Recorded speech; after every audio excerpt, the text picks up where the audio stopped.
Welcome all to X Factor. Simon Clemens here. I'm sitting here today with close friend and colleague Tyler Carr, the head coach at Greensboro College out in North Carolina. Tyler has worked with Exact and the All-State game across multiple formats. Not only is he an All-State game director of talent for his state in North Carolina and a leader of that event, he's recently off the Georgia All-State game, which he led with our DOT there, Micah Hughes. He's also going to additional All-State game states as a leader throughout the rest of this summer. On top of that, he is one of our All-American international coaches.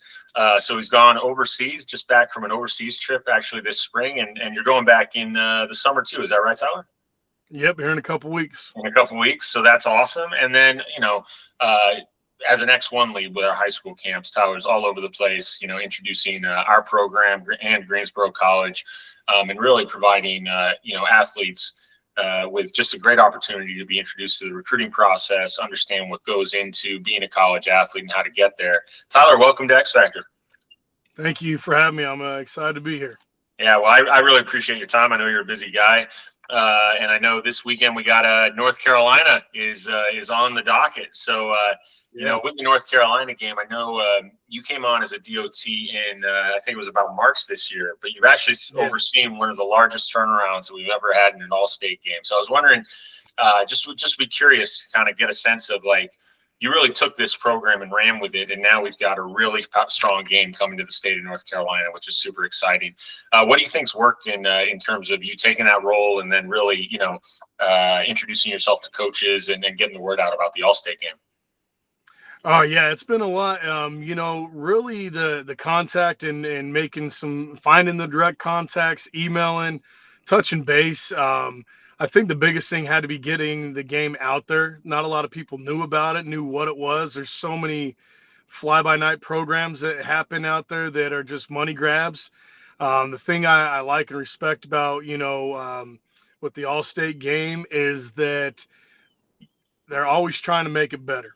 They're trying to find ways to improve it. They take the feedback and they put a lot of emphasis on bringing in good coaches, bringing in great players, and making the whole experience something to remember and definitely beneficial. And I think the way we've built that is just in talking to people and getting them excited about it, explaining what it is. Kind of using my platform a little bit has helped, where I'm at, and they know that if I'm willing to stand behind this, that it's probably going to mean something a little bit more. So I think that's helped in some of the credibility and bringing in, some talent agents and or talent scouts and, getting people excited about this thing. And to see it grow to over 100 this year is awesome. I mean, I wasn't involved with the North Carolina one last year, but I was involved with Georgia, and we went from, I think it was 60-something last year to over 100 this year, that one.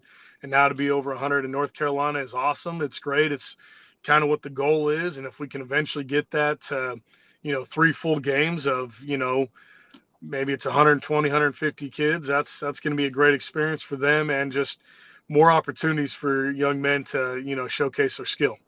Yeah, can you talk a little bit about, one thing that people sometimes get confused about, and you brought up this, obviously we're not the only game out there, but I think one of the things that sometimes talent scouts and coaches maybe aren't aware of initially because it's called the All-State game is the development opportunity for their players. Can you talk a little bit about, kind of what it means to have a development opportunity like this in the summer, a padded game, a chance to tackle and hit, and just how that improves football development for the athletes to participate? Oh, yeah, for sure. I think you basically stole it all right there. You get an opportunity to come in the summertime and, put some pads on and learn some more football. You're not just being coached by other middle school coaches. You're getting coached by high school coaches, ones that, we vet and trust that we know are going to come in and have a great experience.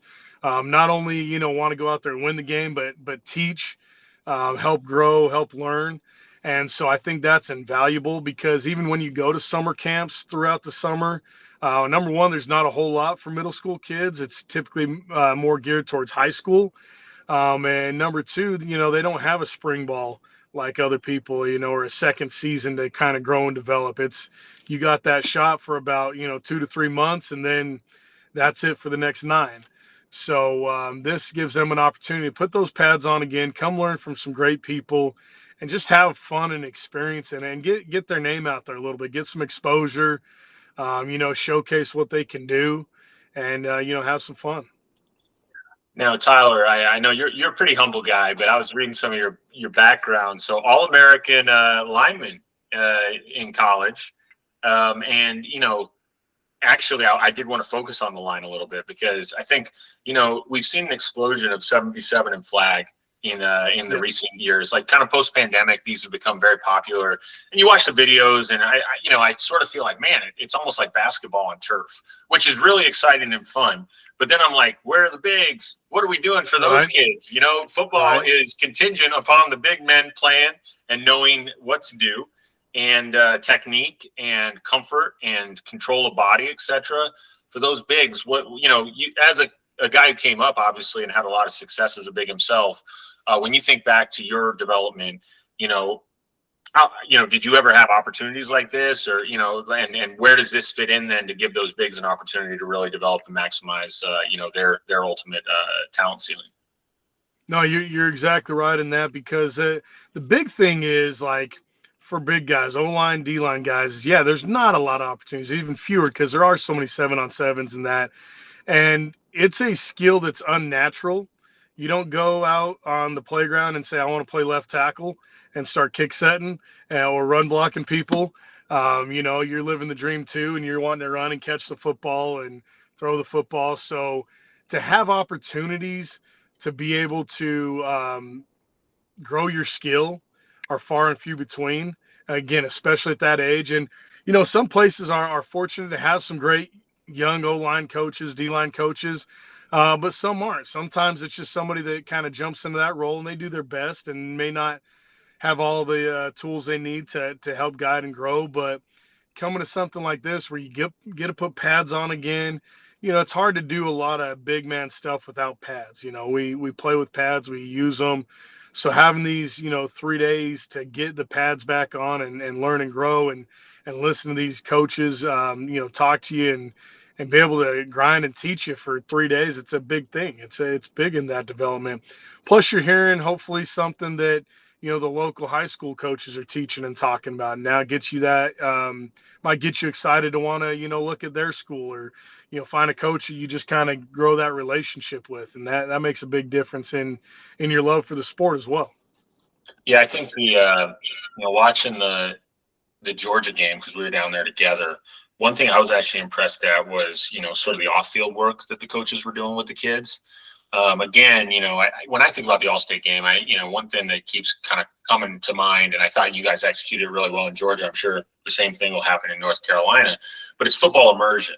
And, when you get an opportunity, if you love football and you want to immerse yourself with people who love football and learn from people who are passionate about the game, want to find improvement, want to find ways to get better, it's a great opportunity. And that's more than just drills on the field. What I saw in North Carolina was a lot of talk off the field, whiteboard sessions, some X's and O's, explaining some concepts, some basic, just really, an exposure to a higher level of thinking about the game, which ultimately I just think, what an invaluable opportunity if you're passionate about the sport to come learn about it at the X's and O's level. Can you talk just a little bit about that and what you've seen there and why you think it matters to a kid's development to understand the game at that level? Oh, completely a big difference. A lot of times these guys don't know how to learn football. They kind of get told how to block a play, but not how, concepts work and stuff like that, or the details involved in it. And it makes that process a little slower for them getting into high school as well, and again, it's a lot of stuff's catered to those skill guys and running routes and learning stuff. But those big guys learning how to either zone block or gap scheme block, and how to use technique, how to listen to a coach talk on a whiteboard and even take notes. That's a skill that needs to be developed, because sometimes you get guys that go in there and they just look and they shake their head, yeah, I got it, and then they get out there and have no idea. But then these coaches do a great job of taking the whiteboard to on the field walkthroughs, to a little bit, group settings, to team settings, to help them kind of grow and learn what they need during those times. And I think, again, the more you can be around football and the more you can learn football, the better shots you are to have success in your career and in your life of it. Because football is just such a learned sport. Again, it's not always just natural and easy for everybody, and especially for the bigs. You got to learn how to control your body and move somebody against their will. That's the best part about it. I think as Russ Grimm had the quote that there's no greater feeling than moving somebody from point A to point B against their will, and that's what you're trying to teach them to grow and do. And the skill guys, you're trying to teach them how to anticipate throws for quarterbacks, how to run good routes, how to make plays on defense. So yeah, the more you can do it, the more beneficial it's going to be, because we are so limited in access of football time that that development kind of can get slowed down at times. That's a great point. It's very interesting. I mean, I want to stick with this a little bit, but the ability to impose your will on somebody. I mean, at the end of the day, and this is, I guess, where I would go with the 77 question. At the end of the day, football is a physical sport first. Yes. Right. And you play 3 seconds, and it's your ability to execute that 3 seconds exactly because that's where you win or lose. Right. I mean, so when you're talking about mentoring a young lineman, and, as somebody who's been through it himself and has sort of found, obviously, a comfort with contact, a comfort with, aggression, the ability, not aggression in a bad way, but knowing that for those 3 seconds, you have to impose your will on somebody. Talk about how, what do you think a 7th grader needs to do to develop an 8th grader to develop that? Are there certain things that you found have worked for you to sort of embrace that mentality? And just how would you mentor a kid, or what would you tell them about, kind of the physicality of football and how they can get their head around what it means to actually embrace that and enjoy it? I think it's controlled aggression. Controlled aggression is what you want, because out of control aggression, you're all over the place. You're not handling. But a controlled aggression, you're learning how to focus your mind again, how to accomplish a task, and how to be able to kind of turn it on and off. Because especially, like you said, with the bigs, it's bam, I got to go hard for that 3 to 5 seconds, and then boom, I got to clear it, play the next play, no matter what happened, because I'm up again right now. So I think it's learning that controlled aggression. It's learning how to have mental toughness that, hey, if you got beat last play, well, guess what? The next play's up. You can't sulk on it. You can't worry about it. You've got to, be able to take that next step and learn from it and grow. So I think it's adaptability. It's the ability to, learn on the fly, and that's what's great about football. It's an ever-changing game. And if you stop learning, you're going to fall behind and you're not going to have the same success. How do you, I guess, with your college guys when they come in? I mean, obviously with a college group, you've got freshmen that are coming in, and then they're working against, seniors that have had 4 years in your weight and nutrition program. How do you get them to keep their heads up? Yeah, they got to be a little humble. They got to realize that, those older guys have been in a weight room for 4 years and you haven't. You might have been, but not the same type of weight room. They've hit different points of, maturity as well. I think it's looking at, I always use the expression, you look out the windshield, not out the rear view mirror. The rear view mirror is a small scope that you see behind you. The windshield's big for a reason, because you want to see what's going on in front of you. Don't get stuck on what just happened. Are you getting better? Are you improving? What is it going to look like next week? He just kicked your butt this week. Okay, what are you going to do? Are you going to learn from it and grow, or are you going to back down and curl away from it? Okay, and so then, with the All-State game, how have you seen coaches sort of embrace working with the different position groups? And, how are you seeing kids grow and change just in the 3 days that we have them?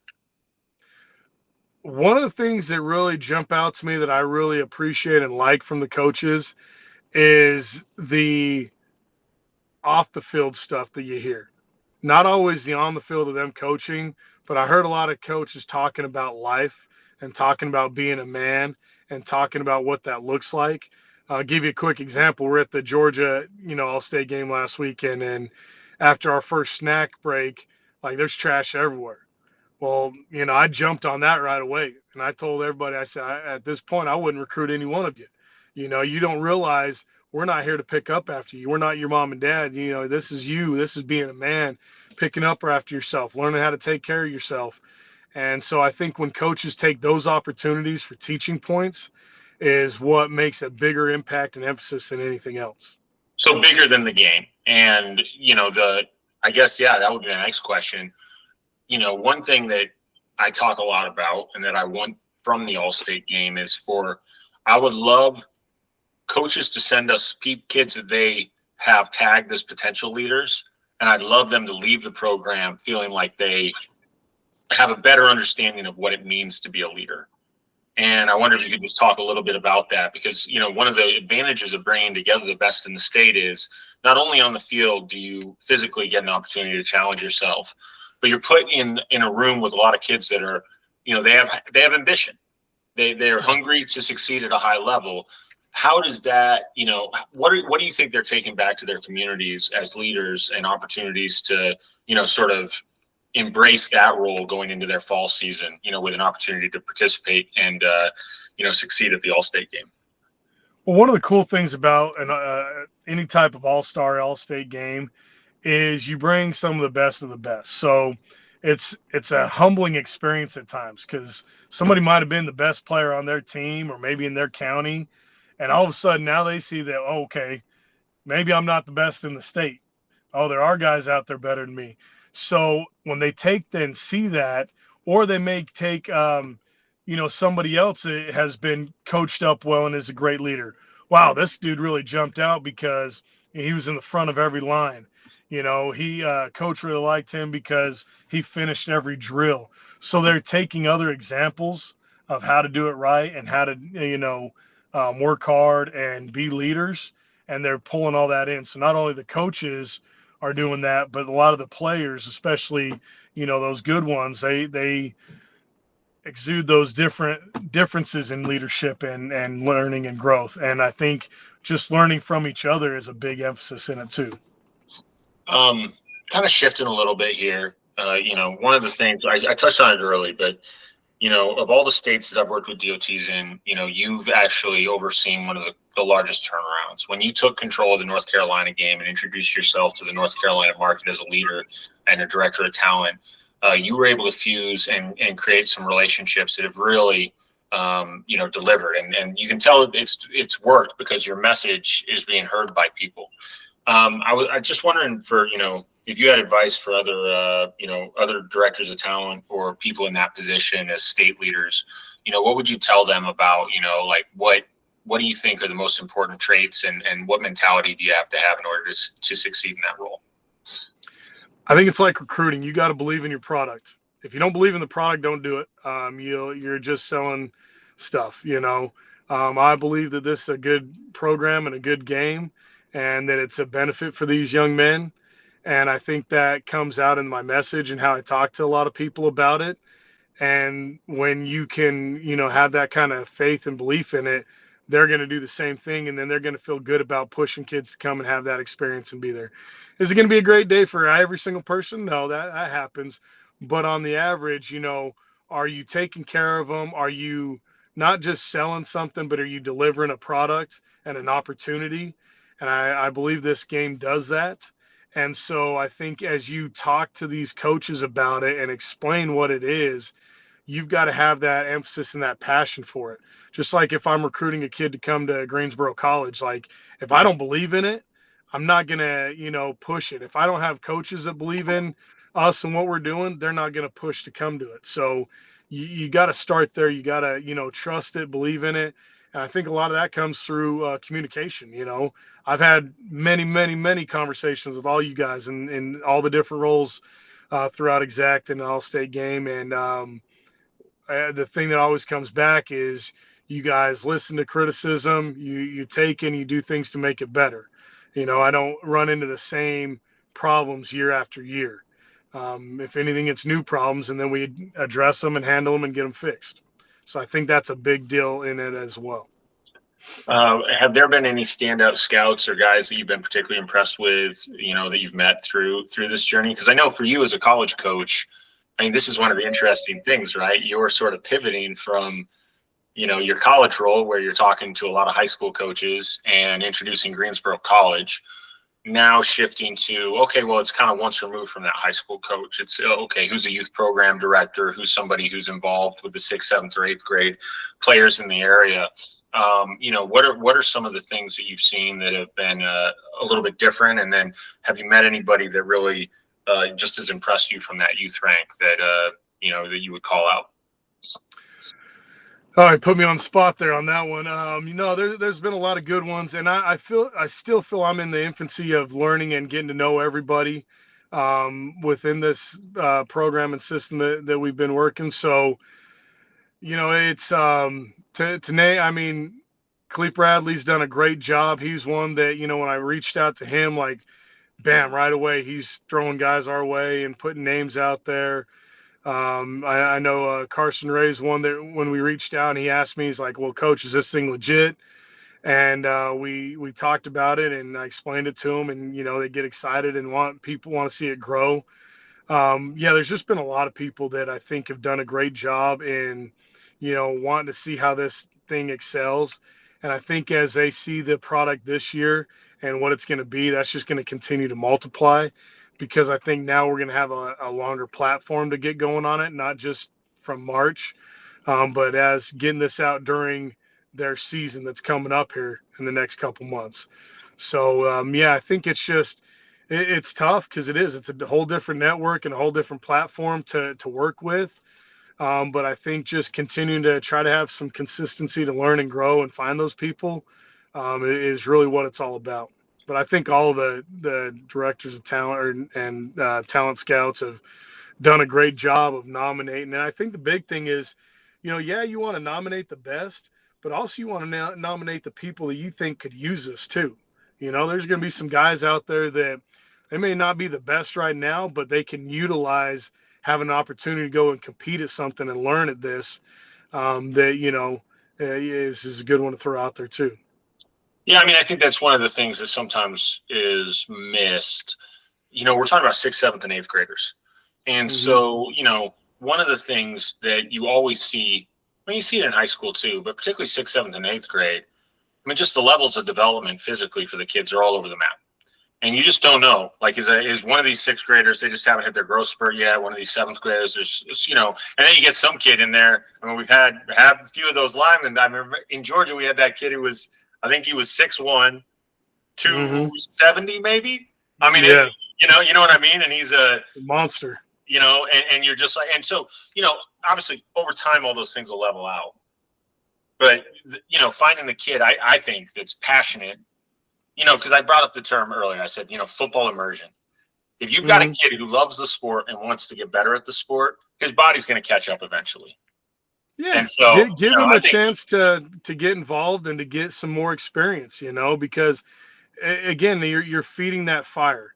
You're feeding that fire of the game and the love of it, and it's getting them another good experience. So, don't always hold back to just nominating who plays the best. It's who loves it, who loves football, wants to be out there to compete and get better, and they're going to end up having a great experience. Well, to me, those are the kids we want. I feel like really, strongly about that. Like, if we have, because I've seen this from the coaches, like in Georgia, I was super impressed with how dedicated the staff that we had put together was about development and teaching. And if you've got coaches that love football and want to be around the game, and then you get the kids that love football and want to be around the game, that's a really good mixture for a lot of growth and development to happen, even in the short window of time that we have it. And you're going to have a lot more fun with it too. And you saw that. I mean, I thought that 8th grade Georgia game was just a great game. The kids were hitting, and it was fun. It was, competitive. Like, every snap was, really, fought for. The yards were, it was just it was awesome. And the studs showed. I mean, some of those kids, I know we had a couple of offensive and defensive MVP from that game that were they're fantastic players. And I'm like so excited to see how those guys develop. But I also know that not everybody can win MVP. And Yeah. that, that there's a lot of kids that contributed to that game that did a phenomenal job. You know what I mean? And so I just call that to any coach who's thinking about, nominating a kid or giving them opportunity to be seen at the All-State game or at this level. I think there is it's just a great platform for that opportunity, a great platform to showcase yourself and immerse yourself with guys that love football. And really, at the end of the day, those are the kids I want. I want the kids that love football because, you get those kids, they're going to do the work. And eventually the body's going to catch up, and they're gonna find success in whatever position they end up, kind of rolling into. You know what I mean? They're just going to find a kid who loves football. You'll find a spot for him, I guess is what I'm saying. Yeah, for sure. No, I completely agree. I agree. I think it, like I said, it's just a great experience. Last question, because one of the things I actually would call out that I think you did a great job with was your high school communication. So it's not so much that maybe the high school coach knows the middle school athletes in his area, or has their direct contact.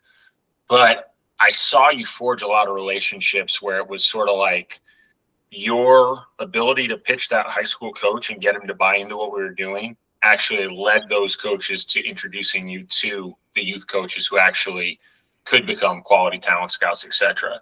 Because at the end of the day, any one of the areas that we're working in is its own little ecosystem of coaches and development, etc. And so, I just kind of curious, or just, I just call that out. If you could just talk briefly about the importance of engaging the high school coach as the steward of football in their area, and then not necessarily going straight to the, hey, what kid should you be nominated, but more of like, well, who's doing good work in football in your area?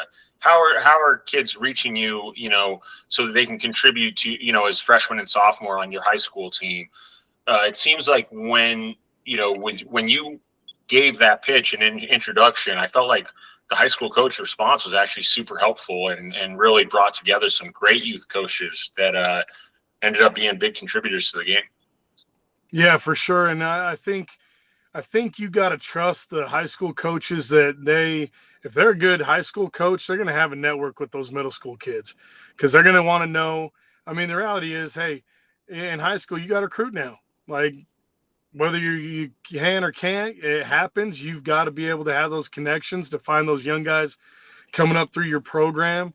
You've got to build relationships with those. A lot of the really good high school coaches will take and they'll take and grab the young middle school coaches and teach them their philosophies and their systems and give them longer to be in that system. So yeah, building those relationships and leaning on them, it helps strengthen it. And then, as they see as a college coach, those high school coaches kind of see me doing more in this. I think it helps in my relationship with them too.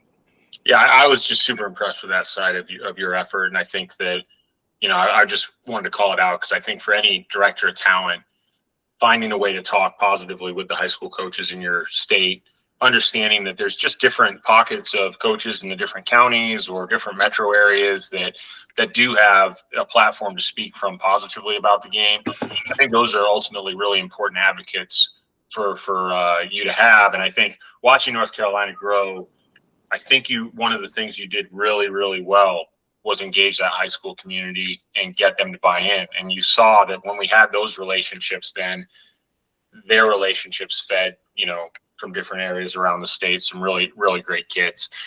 I would, I guess my final, so we're coming up on North Carolina this weekend. What are you looking forward to with this weekend's event? We're at Guilford College. I think that's one of your rivals, right?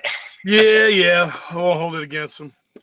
We were doing the turf on our field, so we didn't have the opportunity. But so what are you looking forward to with this weekend's event?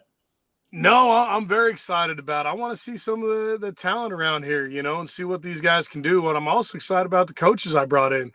We got some great coaches that have won from around the area that bring coaches that I've had great relationships with that I know bring a lot of energy and juice to it, have a lot of football knowledge, but also know how to treat players right and see them work hard. So I'm very excited to see that happen. And, I want to see this game, man. I want to see what North Carolina's got. I didn't get to see it last year. I've seen, Georgia and Tennessee and Washington a little bit. Kind of want to see what's going on in my own backyard with these young guys. I mean, I've seen a lot of the high school football, but it's fun to see the different talent levels and see what we got in these young groups coming up. Well, coming from Georgia, all those dudes were talking like Georgia is the mecca of high school football. It is the epicenter of all talent in America. Yep. It's going to be. I'm wondering, how do you think North Carolina is going to punch with that? Man, I'm excited to see. I think there's very talented guys in North Carolina. You see it year in and year out with the high school recruiting and guys go on and do big things. I know it's usually tagged as a basketball state, but I think there's some very good football throughout here. So I want to see what we got here and how we can keep this growing. Well, I think one of the things I've seen with North Carolina, because obviously you and I work across platforms, so we work with the the X1, we work with the All-American and the All-State game, but one thing that always stands out to me about the North Carolina network is just the quality of colleges available at all levels in North Carolina is sort of unparalleled. I mean, yeah, for sure. I think D1, D2, D3 in North Carolina is as fully developed a system as you can find anywhere. Oh yeah, and tons of them. There's so many schools here. It's awesome. A lot of opportunities for people to come and play. I think it's a great college state, and it's an awesome opportunity for the kids of North Carolina. Again, it's not to say any single event can't be an end-all be-all, but I think that, one of the cool things about the All-State game is it does tie together these communities and these networks and these people from different levels coming together to showcase the talent in their state, to showcase the quality coaches, to showcase the quality facilities and the experience. And I just think with you leading it especially, I'm just really, really excited about where we are in North Carolina and what I've seen you put together. And just, Tyler, really grateful to have the opportunity to work with you on a regular basis and to do this with you, because it's just been so cool to see it kind of grow and develop and to watch you kind of shepherd that has been amazing. And I appreciate that. It's been a fun experience for me. It's helped me grow as a person, as a coach. And, I enjoy the opportunity, and I love seeing things come together and be. I love having opportunities out there for young men. That's really why I do this, is to build those opportunities. And so the more that happens, the more I can be involved in that. I'm all in on it. That's awesome, Tyler. Thanks so much for joining me today on X Factor. I really appreciate it. Excited to see you succeed. That sneeze was going for like 90 seconds, man. I was holding that in. But yeah, no, I really do appreciate it. And just thanks for joining me today. I think, obviously learned a lot about your approach and kind of what makes the All-State game special. And, I think, you guys are going to have an awesome weekend out there. So good luck with your event this weekend. And we'll talk again soon. Appreciate it. Thanks for having me. You take care. Awesome. Thanks, Tyler.